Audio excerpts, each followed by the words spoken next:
impenetrable shield of American and Israeli air defenses has just been punctured in a coordinated swarm attack that has left the Middle East reeling. While the Pentagon and Tel Aviv have long boasted of a multi-layered defense architecture anchored by the Iron Dome, David's Sling, and the high-altitude aero system, the reality on the ground has shifted violently toward a new era of saturation warfare. In a single, synchronized wave, 12 massive explosions have rocked strategic targets across the region, signaling that Iran's mosaic defense has transitioned into a lethal, weapons-free mode. The strikes began in broad daylight, a brazen departure from the shadow operations of previous weeks. Reports are flooding in from Riyadh to Tel Aviv, describing a sky filled with hundreds of low-cost, one-way suicide drones and ballistic missiles designed for one purpose: to exhaust and overwhelm the world's most expensive interceptors. This is not a war of precision. It is a fiscal and logistical war of attrition, where each $1,000 Iranian drone forces the expenditure of a $1 million American missile. In central Israel, the silence of the morning was shattered by a barrage of Karamshar missiles, each capable of carrying 2 tons of explosives. Initial reports confirm at least 2 direct impacts in the Tel Aviv metropolitan area, a result that earlier salvos failed to achieve. This suggests that Iran's sustained campaign, now in its 8th day, has finally found the saturation point of the coalition's defense grid. The impenetrable wall has not just been cracked, it has been bypassed by the sheer mathematics of volume. The geopolitical shockwaves are immediate. As smoke billows from military installations and infrastructure hubs, the assumption of American regional hegemony is collapsing in real time.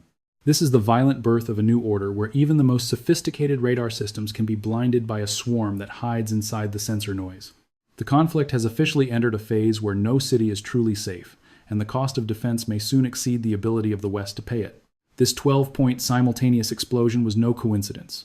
It was a cold, calculated military masterstroke designed to shatter the will of the U.S.-led coalition. Geopolitical experts are calling this the saturation tipping point of modern air defense. For decades, Washington has poured hundreds of billions of dollars into Patriot and Aegis systems, operating under the assumption that superior radar technology could negate any aerial threat. However, Iran has flipped the script, moving away from expensive precision missiles to a strategy of overwhelming volume. By launching thousands of low-cost suicide drones in coordination with hypersonic ballistic missiles, they have effectively bankrupted the logic of traditional defense. When those 12 massive blasts rocked logistics bases in Kuwait and command centers in Tel Aviv at the exact same moment, the message was undeniable. The most sophisticated firewall in the world has been breached. At U.S. military installations in Riyadh and Kuwait, the situation remains one of absolute chaos. Field reports indicate that the explosions decimated fuel depots and primary runways, effectively grounding the American air response for a critical window of time. What is most alarming to the Pentagon is not just the physical destruction, but the total failure of early warning systems. These Iranian drones, small and flying at extremely low altitudes, exploited the clutter of the terrain to stay invisible to radar, only appearing seconds before impact. This is a logistical nightmare. It is the ultimate asymmetrical war, where million-dollar interceptors are being wasted on targets that cost less than $20,000 each. Meanwhile, in Tehran, military officials are declaring that this is merely the opening act. The destruction of the impenetrable symbol of American defense is a massive psychological victory, shaking the confidence of regional allies who rely on Washington's security umbrella. Global energy markets have reacted instantly, with crude oil prices surging as fears of a total war disrupting the Strait of Hormuz become a reality. The world is watching in silence, realizing that once the shield is punctured, the line between deterrence and total annihilation becomes dangerously thin. The precision and synchronization of these 12 simultaneous strikes have exposed a critical vulnerability in the Western strategic doctrine known as the quality over quantity fallacy. For years, American defense contractors have sold the promise of a digital iron curtain, a network of sensors and interceptors so advanced that no projectile could pass through. But the Iranian drone army has turned this technological sophistication into a liability. By flooding the airwaves with hundreds of low-cost, low-signature platforms, they have created a saturation noise that effectively blinds the most advanced Aegis and Patriot systems. It is not that the American technology failed to function, it is that the technology functioned exactly as designed, but was simply outmatched by the sheer mathematics of the swarm. Each interceptor is a masterpiece of engineering, costing millions of dollars and requiring minutes to reload, while the drones are mass-produced in factories for the price of a used sedan. This strategic imbalance has turned the defense of the Middle East into a financial black hole for Washington. In the heat of the 12-point attack, Coalition forces were forced to launch hundreds of interceptor missiles to combat a wave that cost Iran less than the price of a single F-35 fighter jet. The data emerging from the impact sites indicates that the impenetrable defense was punctured not by superior speed, but by exhaustion. Once the defensive magazines were emptied, the remaining Iranian assets sailed through the gap to hit their primary targets, which included command centers, fuel reserves, and intelligence hubs. This is the first time in modern history that a major power's regional defense architecture has been systematically drained and then bypassed in a single hour-long engagement. The fallout of this breach is not confined to the battlefield.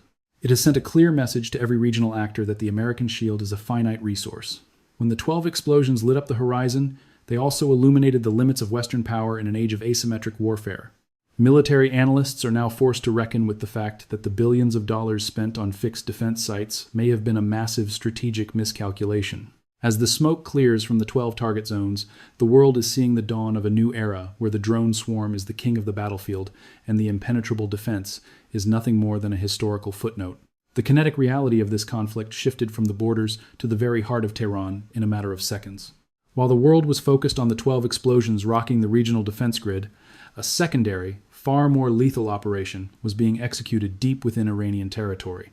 Intelligence reports now confirm that a lightning strike, lasting less than 50 seconds, targeted a high-security underground command complex, where the most senior military leaders had gathered to coordinate the drone swarm. This was not a random bombardment. It was a decapitation strike of unprecedented precision. According to sources within the region, dozens of specialized bunker-busting munitions struck the facility simultaneously, collapsing reinforced concrete chambers and severing the central nervous system of the Iranian military command. The scale of the disruption is becoming clear as unverified reports begin to circulate regarding the fate of the supreme leadership. Israeli and American intelligence sources are suggesting that the Ayatollah himself may have been at the site during the strike. While an official announcement from Tehran has yet to be released, the sudden silence from the country's top political and religious offices is deafening. Photographic evidence is reportedly being processed by Western intelligence agencies, potentially confirming the death of the supreme leader in what would be the most significant geopolitical earthquake in the Middle East since the 1979 revolution.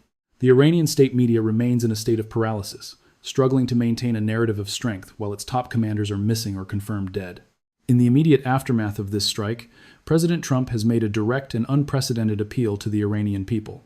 Breaking from traditional diplomatic channels, he has urged the citizens of Iran to seize this moment of leadership vacuum to reclaim their country. The message is clear.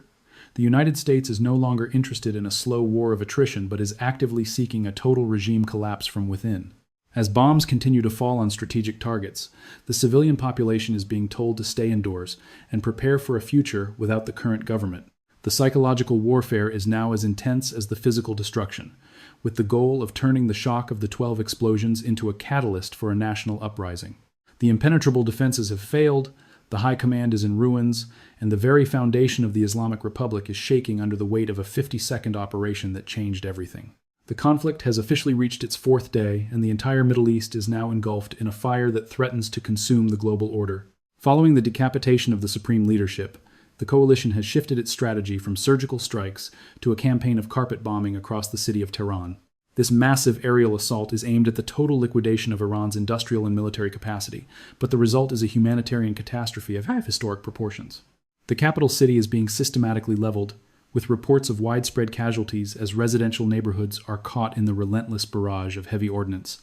While the United States claims it is targeting only military infrastructure, the sheer volume of explosives being dropped has turned Tehran into a landscape of ruins and fire. In response to the destruction of their capital, the remaining Iranian forces and their regional proxies have unleashed a desperate counterstrike that has paralyzed the Gulf states. Ballistic missiles and suicide drones have been launched in unprecedented numbers toward Tel Aviv, Haifa, and Jerusalem, keeping millions of citizens in a state of constant terror. Beyond Israel, the war has expanded into a direct assault on American interests across the region. The United States missions in Riyadh and Kuwait have been targeted and forced to close their doors, with all diplomatic personnel being evacuated under the most dangerous conditions.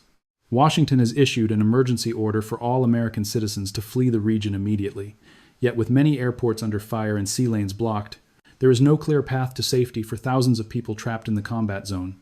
The geopolitical consequences of this escalation are staggering. What began as a lightning strike to disable a drone army has morphed into a regional war with no clear exit strategy.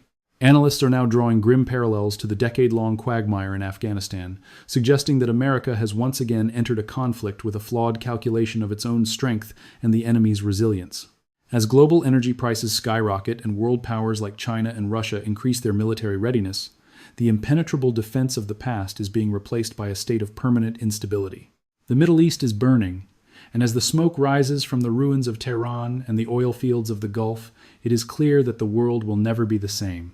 The final phase of this operation, which many in the West initially hailed as a masterstroke of military genius, is now being reassessed as perhaps the most significant strategic blunder of the century. As the dust settles over a scorched Tehran and a traumatized Tel Aviv, the question remains, did the United States fundamentally miscalculate the endurance of the Iranian state? Initial planning seemed to anticipate a Venezuela-style rapid internal collapse, a government falling under the weight of its own incompetence and external pressure. Instead, the reality on the ground has mirrored the darkest days of the Afghanistan intervention, a prolonged, high-intensity conflict with no clear end state and a mounting civilian toll that is radicalizing a new generation across the Islamic world. The economic blowback is only beginning to be felt, but its trajectory is catastrophic.